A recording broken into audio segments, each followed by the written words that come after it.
You're joined now by the head coach, Dustin Haas, along with Kenosha's Alex Jarvis. And Coach, I'll let you kind of talk about this one. Boy, 7-7, late first quarter, you're playing with them, and then a couple of turnovers and a couple of big plays. Yeah, I mean, they're still a really, really good football team. You know, that Landon kid's he's an unbelievable athlete, and he killed us today. You know, we had got him in a couple third and long situations, and he scrambled around and either made the throw or got him right with his legs to go for a first down. And you know, it was tough. I thought our kids played hard.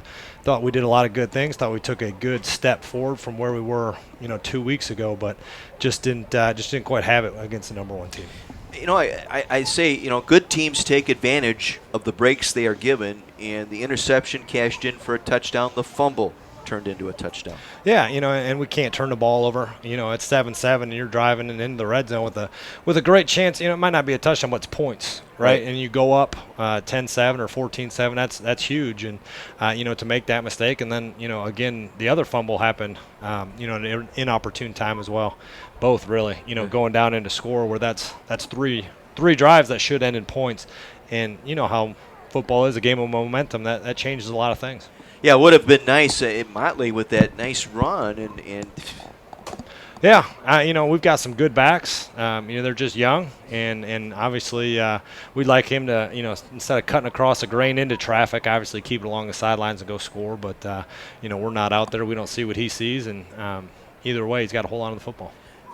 Tough day for Christian Beltran. Under duress again most of the day today, sacked 5 times. Yeah, I thought he hung in there really, really well. I thought he showed a lot of poise. He made some throws, and I think that's where you see the difference between a number one team and where we're at right now is just the strength of their offense and defensive lines, and that obviously showed today. I want to talk to you, too. The Chisholm run that was run down by Trey Mitchell, I think that will jump out in the film tomorrow about effort and pride. Yeah, that's what we said. It was a heck of an effort by him. We obviously didn't tackle very well, and he played through the echo of the whistle the whole time and ran that kid down, and that's something you can build on.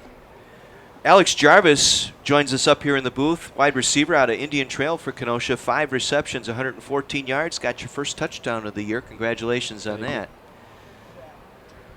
Oh, thank you. You're welcome.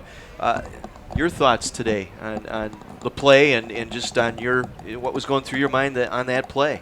On that play, I don't know, I just caught the ball, saw the safety was still backpedaling, and then he finally broke, and I just cut around him. And there's nothing but field. Yeah, it looked like the high safety kind of took a step in, then backpedaled, and you kind of took him on that angle. Mm-hmm. That's all it was. That's all it was, huh? Yeah, well, yeah. I know you as a senior coming back and the injury-riddled year that you had last year, having the opportunity to play again this year. I know you've really taken upon yourself to try and lead this team, be a leader out there as a senior.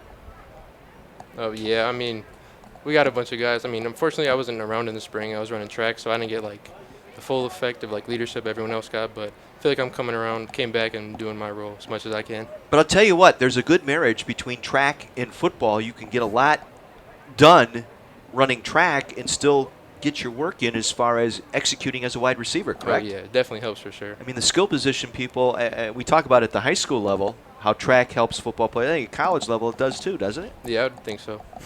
Well, you talk about the education aspect here, being a student athlete. I understand you want to get into sport management. Someday you'd like to be an athletic director, I understand, right? I'm not 100% sure, but it's a thought. It's little things going around in my mind. You want to shadow Nate around and follow his 18-hour days? And I mean, I feel like it'd be worth it in the end of the day, I feel like, so why not one day? Indian Trail High School, a good program there. Paul Hoffman, a former Carthage guy there, coaching there, and you've had the chance to play in Kenosha, play for Carthage. What drew you here to be a Firebird? So I got recruited by Coach Haas and Coach Cobbs when he was still here, and everything I was around and everything just appealed to me, so I thought it was the right fit for me.